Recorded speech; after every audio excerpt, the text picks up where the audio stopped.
আসসালামু আলাইকুম। আমি কন্ডাক্টর মোহাম্মদ নূর আমিন। আমি ফাঁসি চাই, কার ফাঁসি চাই, কিভাবে চাই, কোন অধিকারে চাই, এইটি আপনারা দেখতে থাকুন। আর ভালো কাজটা কে করবে ভাই? আর ভালো মানুষ পাওয়া যাবে না বাংলাদেশে। যদিও থাকে সে পিছিয়ে থাকবে, সামনে আগাইবে না। আসসালামু আলাইকুম দর্শক, আপনারা কেমন আছেন? ইনশাল্লাহ আমি ভালো আছি। আমি দোয়া করি আপনারা ভালো থাকেন, আমার জন্য দোয়া করবেন। আমি এই ভিডিওটা করার উদ্দেশ্য হলো সেই বাংলাদেশ মানবতা জিনিসটা কোন জায়গায় যে পৌঁছাইছে, এটা আমি কল্পনা করে শেষ করতে পারি না, বুঝছেন না?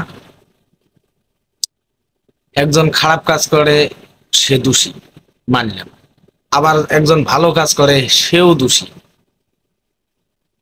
এখন একজন মনের আবেগে মানবতার কারণে সে একটা ভালো কাজ করতে গেছে, এ আছে গুতায়, ও আছে আর একদিকে গুতাইতেছে।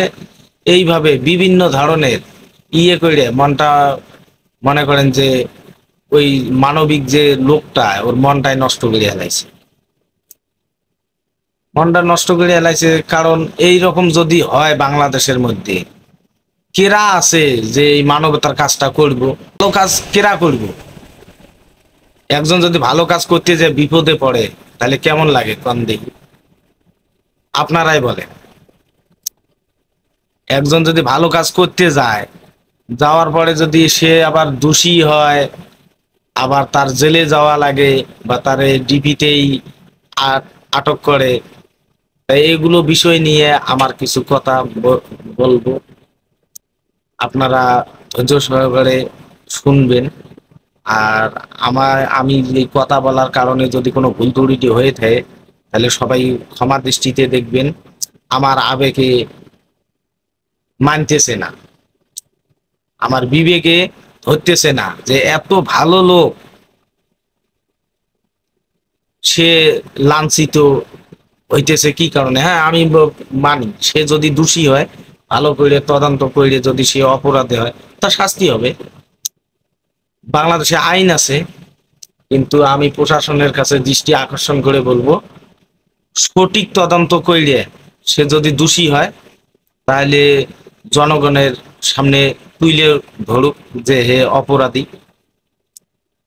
আর যদি দোষী না হয়, তারে যেখানেই থেকে তারে উঠাই নেওয়া হয়েছে, সেখানেই ফুলের মালা দিয়ে সেই জায়গায় আইনে সরকারি গাড়ি দিয়ে ক্যামেরা কইরে ভিডিও কইরে সব কিছুর মাধ্যমে তারে ভদ্রতা মতো, মনে করেন যে সম্মানের সহিত তারে পৌঁছাইতে হবে।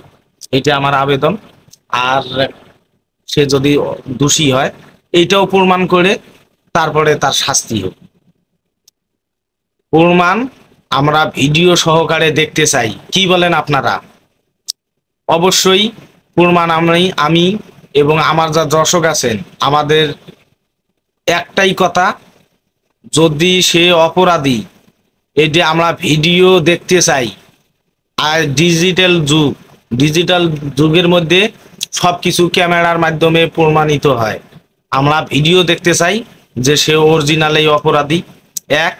আর দ্বিতীয় কথা হলো, বাংলাদেশের মধ্যে আর কেউ যাবে না মানবতার কাজ করতে। এই যে এইভাবে যদি লাঞ্ছিত হয়, কে যাবে ভাই বলেন? কেউ যাবে? কেউ যাবে না, আমার মনে হয় না। রাস্তায় যদি একটা দুর্ঘটনা হয়ে একজন যদি পড়ে থাকে, এমায় কেউ ধরতে চায় না। সে বাবা মা আল্লাহ নাম নিয়ে চিল্লাইতেছে, তারে আমার মনে হয় যে সে বাঁচতে চায়, তারে মেডিকেল নিলে আল্লাহ হয়তো তারে সুস্থতা দান করতে পারে। কিন্তু আসলেই কেউ ধরতে চায় না। ওখানেই রক্ত শরীরে যা আছে সব পইড়ে, তারপর রক্ত শূন্যতা হয়ে ওখানে জীবন চলে যায়। তারপর পুলিশ আসে, তারপরে ভিডিও করে। এগুলোই খেলা চলছে বাংলাদেশের মধ্যে, আমার নিজের চোখের দেখা। আমার সেদিন দুর্ঘটনা দেখে ছেলেটার যেভাবে রক্ত ছুটছে, আমার মনে হয় ছেলেটা মেডিকেলে নিয়ে নিলেই সে বাইসে যাইতো। এটা আমার মনে থেকেই বলতেছে। তা আমি এর মধ্যে আর কিছু বলতে পারবো না। এই যে দেখেন মিল্টন সমাদার, সমাদার যাই হোক, সে মানবতার ফেরিওয়ালা। সে রাস্তায় থেকে পাগল, কত বৃদ্ধ বাবা মা, অসহায় গরিব নিরীহ, সে নিয়ে যায় কত যত্ন আদর সহকারে। আপনারা জানেন ঔষধে করে 1 গুণ আর নিয়মে করে 10 গুণ। যত্ন যদি ভালো হয়, একটা অসুস্থ রোগী সুস্থ হয়ে যায় ঔষধ ছাড়া। যদি বিশ্বাস না হয় তা আমার এখানে আসেন, আমি নিজেই প্রমাণ দেখাই দেব। প্রমাণ এইরকম এইরকম অনেক কিছু আছে প্রমাণ। যাই হোক, আমি আর বেশি কিছু বলতে চাই না। আমি আমার দর্শকের বলতেছি, আপনারা অবশ্যই এইটে দেইকে, এই মিল্টনের ভিডিও দেইকে কেউ মনে কষ্ট নেবেন না। সে যদি অপরাধী হয়, হ্যাঁ আমি মানলাম সে অপরাধী, কিন্তু আমরা জনগণ ভিডিও দেখতে চাই, ভিডিও সহকারে প্রমাণ দেখতে চাই। কি হলো এই মুখের কথায় যে 10টা কিডনি বেঁচে এলাইছি, না এটা আমি বিশ্বাস যাই না। আমি এ কথা যে জিন্দিগিতেও বিশ্বাস যাব না, কারণ সে মানবতার ফেরিওয়ালা। আর হ্যাঁ, আর এক কথা আমি বলতে চাই, এটা আমি শেষ দিলাম, যে বিশেষ যাই না এই কারণে, সে রাস্তায় থেকে কুড়ায় কুড়ায়া টুকায়া টুকায়া প্রথমে এই অসহায় মানুষরে আইনে। আর দ্বিতীয় কথা হলো, এখন তো ডিজিটাল যুগ, এখন ভিডিও করে বিভিন্ন জায়গা থেকে মানুষ বলে যে আস্থা না পায়, একটা আস্থা আছে মনের মধ্যে যে ওই জায়গায় গেলে এই রুগীটা, এই লোকটা শান্তিতে থাকবে। এই কারণে তারে ফোন কইরে অনেক রিকোয়েস্ট কইরে তার বৃদ্ধা আশ্রমে পাঠায়। তা আমি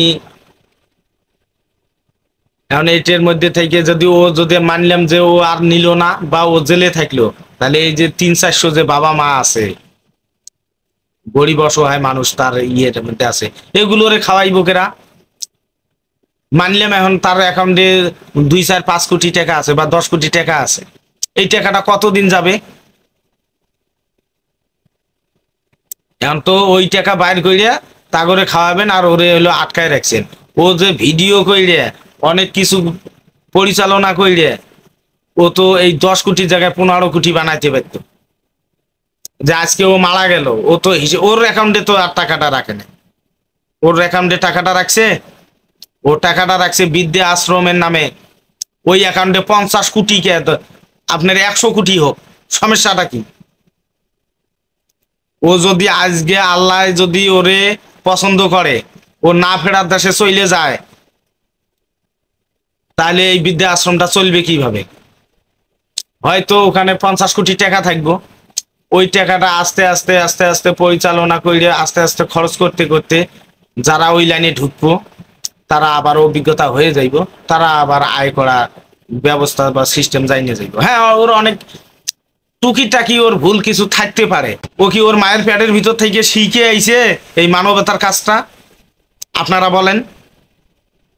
তাহলে তারে হয়রানি করতেছেন, ও বিভিন্ন ইয়ে করতেছেন, কারণ ও তো এই কাজটা করতেছে। এখন অনেক ছোটখাটো অনেক কিছু ভুল থাকতেই পারে। তা আমি প্রশাসনের কাছে দৃষ্টি আকর্ষণ করছি, আমি বাংলাদেশের নাগরিক হিসেবে, যে যদি ছোটখাটোর ভুল হয়ে থাকে এটা ক্ষমা দৃষ্টিতে দেখবেন। আর আমি যেটুক আমি জানতে পারছি বা আমি ফেসবুকে দেখতেছি, যে ডিপি প্রধান হারুন স্যার, উনি খুব মানবতা আছে ওনার ভিতরে, খুব ভালো মানুষ। আমি স্যারের ধন্যবাদ জানাই এবং স্যালুট জানাই। আমি আপনারা ভিডিওটা শেয়ার করবেন যাতে হারুন স্যার দেখতে পারে। আমি তার কাছে বিনীতভাবে অনুরোধ করছি, যদি ছোটখাটো ভুল হয়ে থাকে ক্ষমার দৃষ্টিতে দেইকে তারে সচেতন কইরে তারে সম্মানের সহিত তার বৃদ্ধা আশ্রমের বা তার বাসায় পৌঁছায় দেন।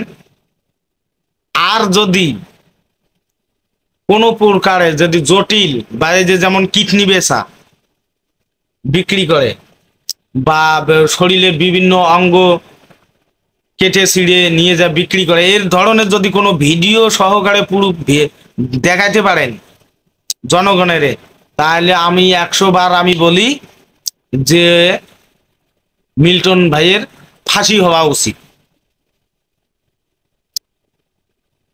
আর যদি ছোট বা পাবেন তদন্ত করিয়া, তাহলে এটা ক্ষমার দৃষ্টিতে দেখে তারে উৎসাহিত করিয়া তারে সম্মানের সহিত তার বাসায় পৌঁছাইতেন, এটি আমার আবেদন।